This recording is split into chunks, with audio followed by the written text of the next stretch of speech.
Et vous vous battez alors, dans ce cas, pour que le processus électoral à venir, quel qu'il soit différent de ceux qui se sont déroulés avant, en 2006, 2011, 2018 et 2023, pour avoir un processus qui garantisse avec encore plus de certitude la stricte symétrie entre les suffrages exprimés par le peuple et les résultats qui sont proclamés. Parce que le véritable enjeu, il est là. C'est de se dire, est-ce que la réforme constitutionnelle envisagée peut être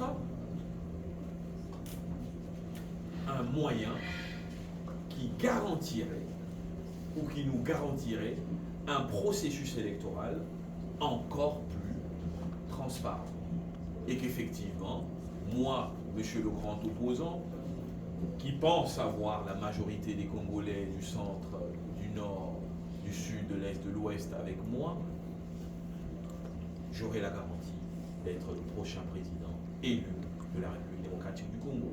Voilà la question de fond. Mais prôner le statu quo, c'est en fait faire la politique de l'autruche.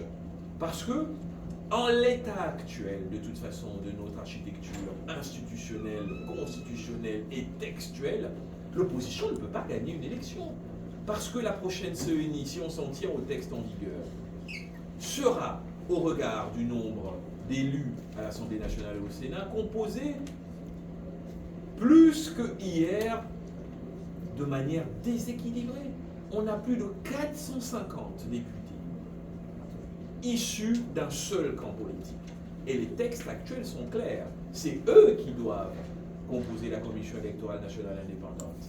Ça veut dire en gros qu'ils vont envoyer des candidats qu'on dira sur le papier indépendants, mais qui en réalité sont choisis parmi les plus fidèles des présidents des groupes majoritaires de la majorité présidentielle. Ils vont en fait en mission. C'est pour ça qu'on a ce procès permanent de la préélection, du dénigrement des leaders de la Commission électorale nationale indépendante. Einstein dit, la folie, c'est répéter les mêmes erreurs et penser obtenir des résultats différents.